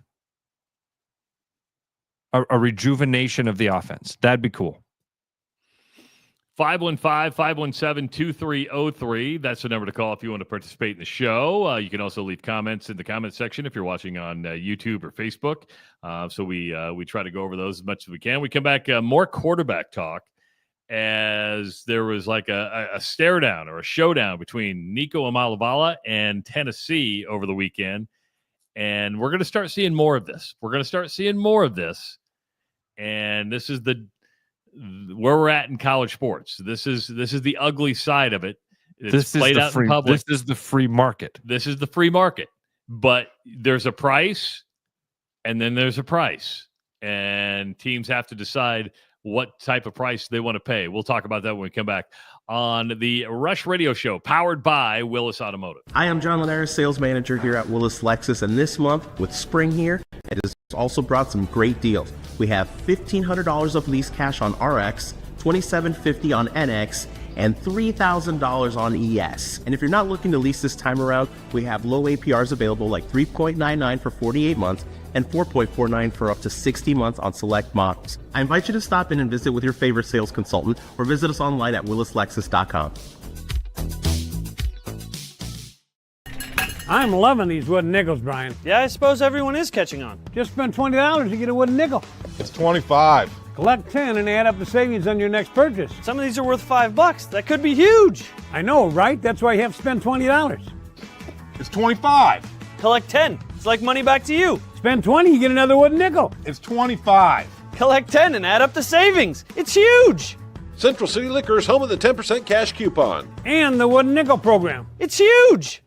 Do you have a pest problem? With over 20 years of experience, Bats and Bugs Pest Solutions is Central Iowa's local expert in fast, effective, eco-friendly pest solutions at a fair price for your home or business. Call us today at 515-218-3400.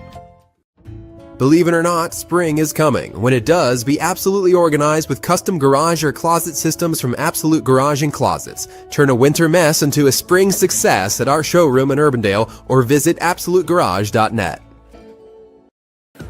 With over 260 beers on tap, El Bait Shop isn't just another craft beer bar. It's the best.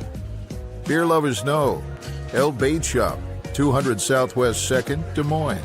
There's a new spin on casual dining near Drake University. Lucky Horse Beer and Burgers. Craveable faves, flatbreads, delicious burgers, frozen cocktails, and a crazy cool vibe. Get to Lucky Horse Beer and Burgers today.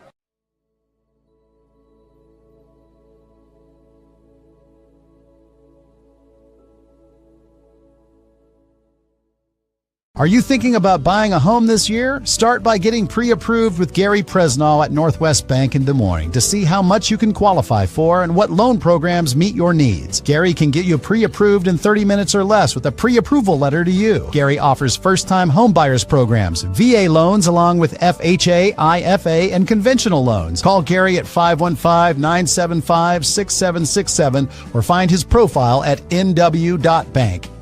Member FDIC, Equal Housing Lender. Spring cleaning continues. Come down to Land Rover Des Moines to get your front and rear differential fluid services done for $199.95 each. Preventative maintenance is important to ensure your vehicle runs smoothly down the road. To schedule, give us a call or head online at LandRoverDesMoines.com. The best bread is made from scratch, freshly baked with locally sourced ingredients and love. At Big Sky Bakery, we take great pride in our delicious products. We know you'll enjoy them almost as much as we enjoy baking them. Find us at the downtown Des Moines Farmers Market every Saturday.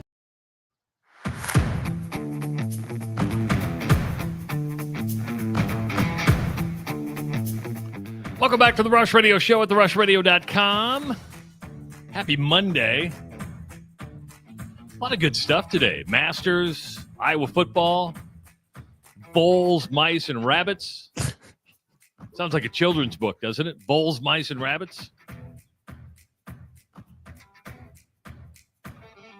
We started learning something was happening at Tennessee. We don't talk Tennessee football a lot, but this is a wider range of college athletics. Nico Iamaleava is one of the best college quarterbacks out there. We'll remember Nico as he made his first start against Iowa in what was at the Music City Bowl a couple years ago, and led a shutout of Iowa. And I think it was 35-0 was the final score of that game. You knew he was going to be good then. His NIL deal has been very much talked about. He started getting paid when he was in high school, Ross. I mean, that's how. So the NIL deal they had reportedly, this is all reported now, was an $8 million 4-year deal for Nico Iamaleava. I think he made $2.4 million last year. And over the life of the deal, because he was getting paid in high school, was going to be over $10 million from Tennessee, that's a lot of money. I don't care what you're talking about. And he started having some wanted to renegotiate, say, hey, I may be worth a little bit more. And Tennessee said, you know what, there's a price. We feel we're paying you fairly. We have not paid you. The deal you signed is the deal you get. And they let their quarterback basically leave the team and say, go test the free market. And he's no longer with Tennessee. And Josh Heupel addressed it the other day after the spring game, said, you know what? No one person is bigger than the team. And that's what in the free market world, we're all for free market, but you still have to maintain culture. You still have to maintain a sense of fairness with your other players. I think other players know that there's going to be guys that make more money, but they said, you know what? There's a price to pay, and there's a price, and we're not willing to pay the other price. I'm okay with this. I actually think Tennessee comes out looking better than Nico Iamaleava in this deal. Yes. Now, I have not seen Dan Lanning's response to it yet, but did you see the rumors that it was actually Dan Lanning that reached out to Heupel and said, hey, your boy's sniffing around? Yes. Now, Dan Lanning apparently responded to that, and I am because I wanted to make sure that I was attributing that, and I just saw an article that was just posted this morning that says Dan Lanning responded to questions about his role. I'm assuming he's denying that. Lanning declined to address the matter directly. I'm not getting into anything else except let's talk about the scrimmage today. The Ducks worked really hard at their scrimmage today. Okay, what does that tell you? What does that tell you? If you were to read the tea leaves, if you're reading tea leaves here, you're kind of like, yeah, I might have reached out and said, yeah, your boy's sniffing around. I'm okay. If you didn't have anything to do with it, you'd deny it. You'd go, oh, that's an interesting story, man. I wonder, you guys come up with some crazy stuff. Yeah. The internet's a wild place. Can we talk about my scrimmage? But instead, hey, coach, did you have anything to do with the Tennessee? I'd like to talk about my scrimmage today. We're talking about mine. I don't know about you. I respect a coach for calling another coach going, hey, I don't. Well, I do we hear too. the tampering rules and everything. You're like, hey, we just want you to know we're not tampering. He's reached out to us. He's reached out to us. Yeah. You know, Dan Lanning is kind of like a lot of these people we talk about recently, you know? I go both ways on Dan Lanning. I hope that's the right way to address most people. Is like, I don't agree with you all the time. Might agree with you here. I kind of agree with you here. I think that this is the right thing that you do. And it's a thing of this is the thing of how would I want somebody to treat me? That's the golden rule. How would I want somebody to treat me? And I'd want somebody to call me and say, hey, your dude that you gave 10 million to, and we're going to get into all of this, of what this means, because this is such a huge mistake for Nico. And I'm not saying career-wise, maybe it works out for him, but if talent-wise it's going to work out for him, it was going to work out for him out of Tennessee. What he gave up there, we can put into real easy perspective here in Iowa. When people leave us, we're done with them. We're done with them. You didn't stick it out with us. You left and went someplace else. We're done with you. Even in a kind way. Harrison Barnes is a great example of this. Oh, you didn't want to play basketball in our state? Good luck. Kind of forget about you. And this is way worse. This is way worse. Think of the kids with Nico jerseys. Dude, we've all seen the social media stuff of the kids that can't say spaghetti but can say his last name. Like, he was a cultural phenomena in Tennessee. And because it happened there. I'm not saying he was from, I'm just saying that it happened there. I mentioned Tyrese Halliburton earlier as one of the guys they could bring back as an Iowa celebrity. Look at the limited amount of time that he spent here. But man, he's one of us. He engaged the community. George Niang, I'm telling you, I've said this for decades. George should teach a class. When George is done with his NBA career, Iowa and Iowa State, and you and I even should, NCAA institutions should bring him in and say, talk to our freshmen. Tell them how you did that. Tell them how you embraced the community and the community embraced you, and how you now have a lifelong second home where people love you. And Nico had that. Nico had that at the tip of, in the palm of his hand. He had a lifetime of a community worshiping him. Now, is that all ego? It's not all ego. No, that there's a true value that comes with building a network like that. With having people in your corner that know that you're in their corner or think that you're in their corner. And to bail on that over a couple $1 million when you're already been paid millions and you're going to be paid millions, man, people in a community that are living paycheck to paycheck, but use some of that paycheck to buy orange because of you.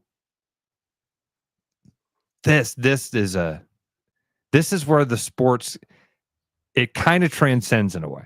I want these kids to take their best opportunity. I've always wanted that. This was somebody that was not honest with this kid about the long-term implications of this decision.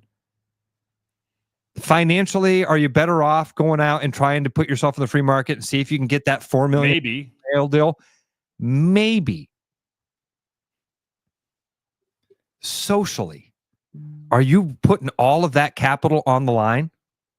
And I don't mean not even putting it on the line. You're losing it. There's no winning. There's no winning. He's created baggage for himself. Because now, wherever he lands, people are like, oh, we got to deal with the stigma of we're paying this guy so much money and he needs to produce. And there'd be a lot of coaches go, you know what? Bill Fenley said it when he was on. Everybody in the portal's got baggage. Yep. It's just, is it a carry-on or is it a check-on? Worked for Jalen Hurts. Worked for Baker. Well, Baker Mayfield isn't quite the same because he kind of lost his job and then went on. Worked for Caleb Williams. Right? Those guys were able to leave a place that they had, and Baker I shouldn't have thrown in that group because his situation was different. Yeah. Right. He started at Texas Tech and went to Oklahoma. Was it A&M? One of those schools. Ended up at Oklahoma. Yeah. Ended up at Oklahoma. And maybe Jalen Hurts doesn't quite, because he lost his starting job too. Yeah, to to Tua. Tua. Yeah, to Tua. Yeah, to Tua. Like Nico. Just say their first name. We stay out of trouble. But and Dylan Gabriel went from Oklahoma. He went from Oklahoma to. So some of these guys can do this and make a jump. And Cade Mack. I mean, some dudes. The transfers happen all the time. This to me was a different situation. He was connected with that community. It's different too because I think, and we don't know, but we're presuming this is one of the largest NIL deals out there that we believe, right? I mean, it wasn't like it was a small NIL deal. You've been getting paid since high school. That's crazy. But it also shows you that collective contracts are non-binding. And this is why if we're going to contracts, there's got to be some kind of binding here. Whereas you can go, but there's a buyout, right? I mean, you're leaving Tennessee high and dry. But I commend Josh Heupel. I commend Tennessee for going, we're just not going to pay it. We're not. We negotiated in good faith. We put together a really competitive package for you. And we're not going to bend for another $1 million. It's just, it wouldn't be good for the program. Crazy. It wouldn't be good for the culture. And we're going to move on. So now Nico, when the transfer portal opens, this week sometime? It'll be interesting to see where he ends up. Oh, he'll get a great deal. He'll get a great deal somewhere. He'll land at a really nice institution. Ohio State? That could be. I can see that, I guess. I know. Whoever takes him is going to take a PR hit. And that's what people are going to have to go, okay. From who? Take a PR hit from who? Because all that matters is your own fan base, and your own fan base is going to love it. Yeah, if he signed with Iowa, we'd love it. We'd be like, love it. Yeah, exactly right. And I'd be on here tomorrow going, Kirk Ferentz is just going to ruin him. Kirk Ferentz is not going. He won't produce. He'll fall into the old ways. He's got to prove it to me first. He's going to have to prove it to me. I'm in to show it to my face. And I'll echo what Ross is saying. We're not against people making money. We're not against people transferring. But sometimes it just looks slimier and just not right. I'm for people taking the best opportunity, and I'm telling you, his best opportunity long term was to endear himself to that community. Man, it is that thing of relationships are more important than opportunities. People are more important than money. And people, we've had a few of these examples that we've talked about. We've seen where guys can walk away and say, hey, I'm going to go check out this other opportunity. And there's a way to do it where people go, okay, best of luck to you. We're going to cheer you on. There's a way, most of the time people go, okay, see ya, out of sight, out of mind. But there's sometimes you do it and it burns the bridge. There's a raging fire. This feels like the raging fire type. Now, can this be saved? Can Nico come back out and say, hey, you know what? I've rethought this. I didn't realize what I was jeopardizing, and I want to come back and I want to be a Tennessee Volunteer. Yes, he can do that. And will the Tennessee Volunteer fans forgive him and forget? Yes, they will. Yes, they will. We did it with Caden Proctor. Hawkeye fans were burned. Oh, wait, you're going to go where? Oh, good, he's coming back. But that second time, done forever.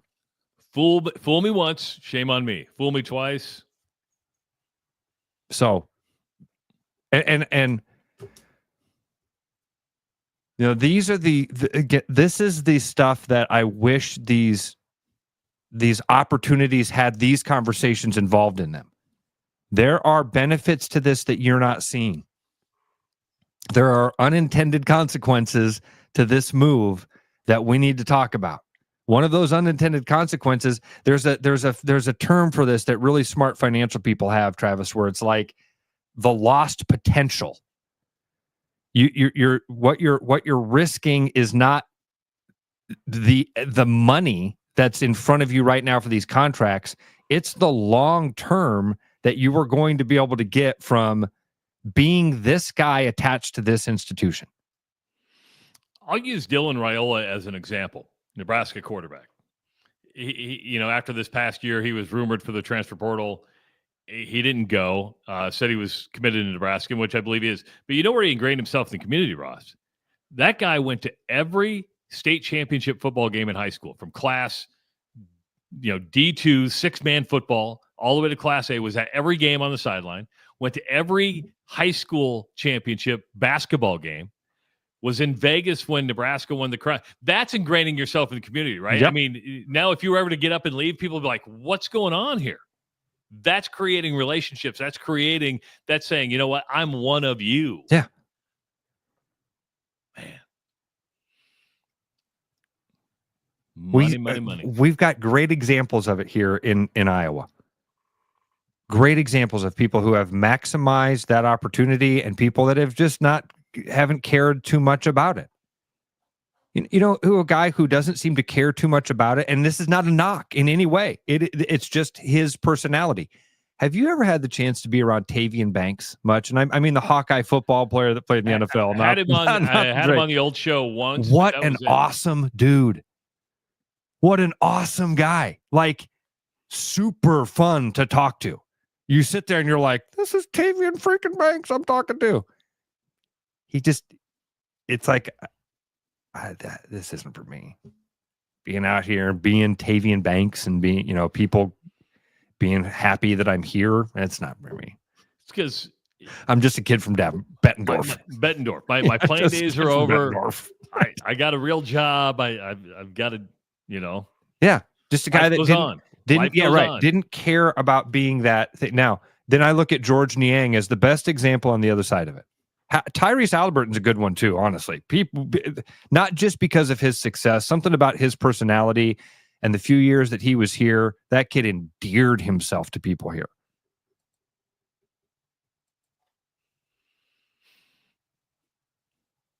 This is why when they come to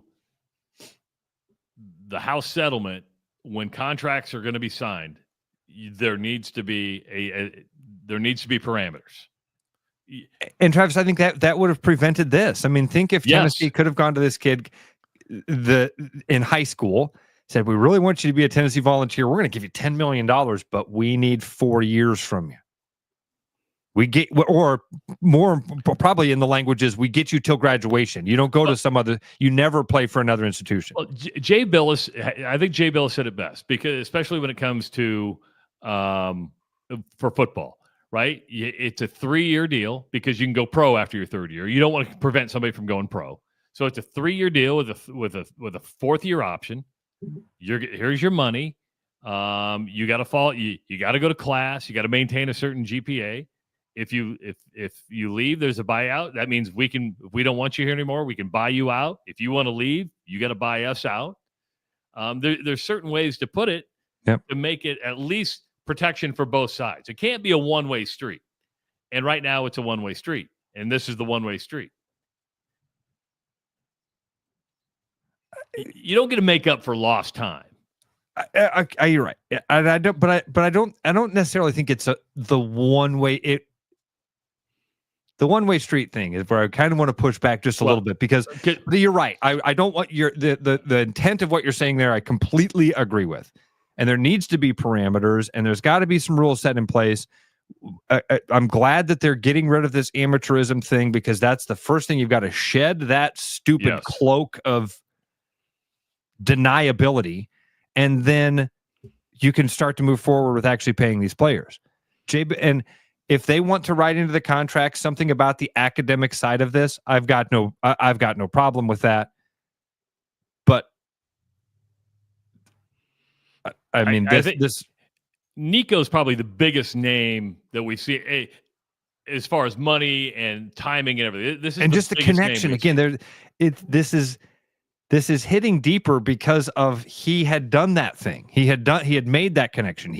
We had the kids in the community loving him so much.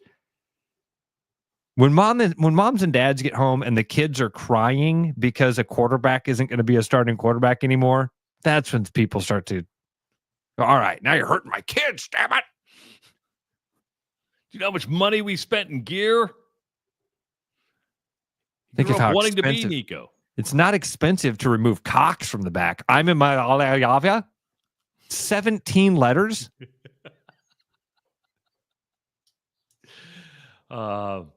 We had, of course, Rick Heller, the Iowa baseball coach, on with us last week. Iowa took 2 of 3 for Nebraska over the weekend. Hawks still in second place in the Big Ten Conference. They're at 14-4. Good weekend, Ross. Saturday's game was incredible. They were down big, hit for power, a lot of home runs in that game. Disappointing game yesterday, but still took 2 of 3. They're going to be playing Bradley on Wednesday and then go to Michigan this weekend. But Iowa still near the top, just a half game behind, I believe, UCLA. So I'm telling you, good baseball being played. And don't forget, if you're not a huge college baseball fan, they're going to be playing in Des Moines at Principal Park, and they're going to be playing Oregon State, which is a top 10 team. There's no excuse, and that'll be a great opportunity to go watch this Iowa team when they come to Principal Park. But just a good weekend for Iowa. 2 or 3 of the series, you'll take that. You want the sweep, you want to sweep it, but they hit for power. They got great pitching over the weekend. They got great hitting, scored runs. And Trav, when we get Coach Heller on again, something we did not talk to him about at all is this kind of new look of this Big Ten, because being in second place in the Big Ten, while always kind of meaning something, means a lot more right now. Yes, it does. And they only have to go out west once. They're only going to Washington. They're only doing one West Coast trip. I didn't know. I guess I hadn't looked at the schedule. I had to see that. Okay. Yeah. Well, that's kind of nice that they don't have to make those tiresome West Coast road trips over and over. But this is a really talented conference that they're sitting in second place on. So, very cool. This will be fun to see. Did you see this? I don't know if you saw this, but for the first time in history, the U.S. teams, part of the original 6 NHL, Detroit, Boston, Chicago Blackhawks, and New York Rangers did not make the playoffs. First time in history that none of those teams made the playoffs. So it was, and I didn't know this, it was the original 6. The original 6 in the NHL was from 1942 to 1967. I didn't know that. I should have known that. Did you know those were the only 6 teams in the NHL from 42 to 67? And then expansion happened. But this is the first time in history you don't have either Detroit, Boston, Chicago, or the Rangers in the playoffs. For 25 years, the NHL was a 6-team league. Yes, I learned that this morning. And that all ended 10 years. 10, 11 years before I was born. Yeah. No, Travis, I didn't know that. I mean, I think if you'd have said, give me the original 6, I probably could have come up with that. But I would have assumed that just meant, if you asked me to elaborate on that, I would have assumed that meant they are the 6 that have stuck around. No, the original 6. That's what I thought too. I'm like, because it said, hey, because I'm like, well, there's only 4. There's not 6 there. Then I'm like, well, let's look at the NHL. Well, the original 6 were Montreal, Toronto, Detroit, Boston, the Rangers, and Chicago from 1942 to 1967. And now, for the first time in history, one of those all the U.S.-based teams didn't make the playoffs. Okay, so I misunderstood there. Of the 6, the U.S.-based teams. Yeah, U.S.-based teams. Yes. Okay, so that makes it a little bit more palatable, I guess. Yeah, so but you're still dealing with some historic franchises. Actually, it kind of makes the stat more amazing, right? That those teams, 4 teams? Yeah. One of them has made the playoffs every year. Wow. Yeah. Wow. So dropping some education on us. Look at you. I got a chance this weekend. And one thing we didn't talk about when we started the show, I went up and golfed at Coldwater. Oh, did you? Yeah. I went up, took some buddies up there on Saturday. Holy windy Saturday. Oh, dude. Beautiful course. Really fun place to play. It was a fun place to play. The wind was howling on Saturday, but met some really nice folks. Going to be honest with you, playing golf in the wind sucks. Dude, you forget how much the wind takes out of you. Yeah. It was by the end of it, I was exhausted.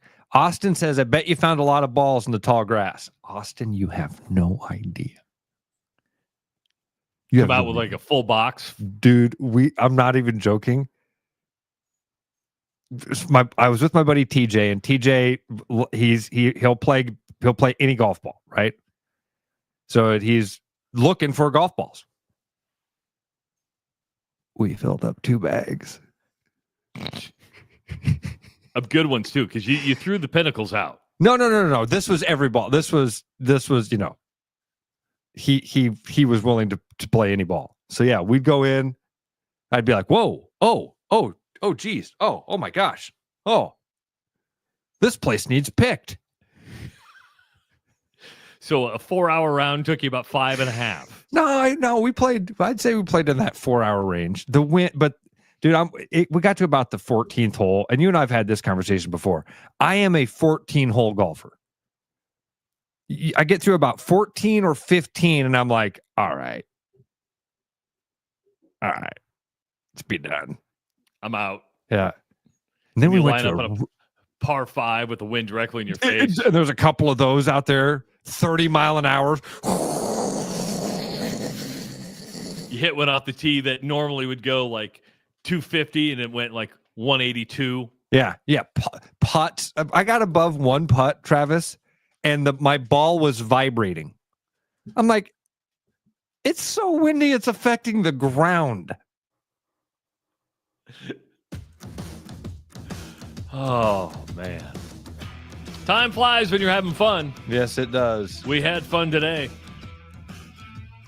Missed any part of the show, it's going to be on the live replay at therushradio.com. When you're there, go to the promotions tab, sign up to win those Caitlin Clark tickets. Very, very simple. Coming up at the end of the week, we're going to draw 5 lucky names to join us at Grandview University to shoot the long ball, so you can shoot like Caitlin to win those Caitlin Clark tickets. But you got to get registered first. Rushradio.com, promotions tab. Download the podcast wherever you listen to your podcast. We'll be back tomorrow morning at 6 a.m. sharp. Enjoy your Monday, everybody. See ya. It's the Rush Radio Show powered by Willis Automotive. I'm loving these wooden nickels, Brian. Yeah, I suppose everyone is catching on. Just spend $20 to get a wooden nickel. It's 25. Collect 10 and add up the savings on your next purchase. Some of these are worth $5. That could be huge. I know, right? That's why you have to spend $20. It's 25. Collect 10. It's like money back to you. Spend 20, you get another wooden nickel. It's 25. Collect 10 and add up the savings. It's huge. Central City Liquors, home of the 10% cash coupon. And the wooden nickel program. It's huge. Spring is here, and so are spring pests. Whether it's birds in your dryer vent, raccoons in your chimney, squirrels in your soffit, ants in your kitchen, or bats in your attic, with over 20 years of experience, Bats and Bugs Pest Solutions can help. Call us today at 515-218-3400 to schedule your inspection and see how Bats and Bugs can help prevent your home from becoming their home.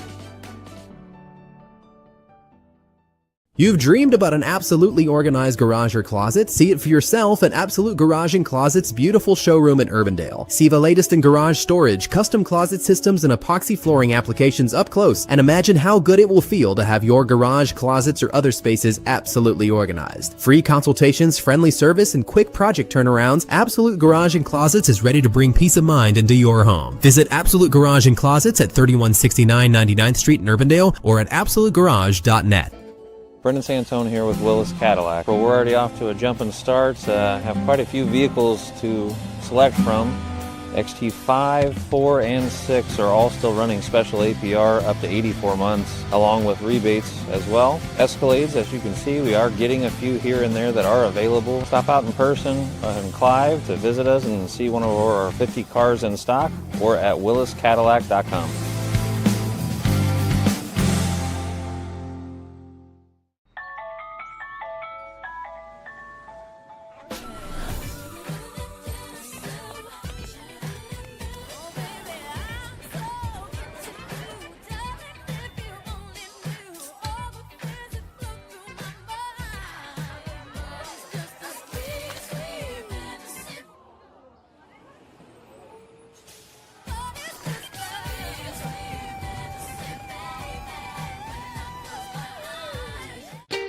Missing a quality home-cooked meal? You know, the kind Mom used to make? Lucky for you, we found her recipe book. Welcome to the High Life. Welcome to the Champagne of Bars. Looking for the perfect golf escape? Experience links-style golf right here in Ames at Coldwater Golf Links. With rolling fairways, large greens, and unique routing, it's golf the way it's meant to be played. Whether you're a seasoned pro or just starting out, you'll love our course's welcoming atmosphere and friendly staff. Grab your clubs, book a tee time, and make every round unforgettable. Coldwater Golf Links, where great golf leads to great memories. Visit coldwatergolf.com to book your round today.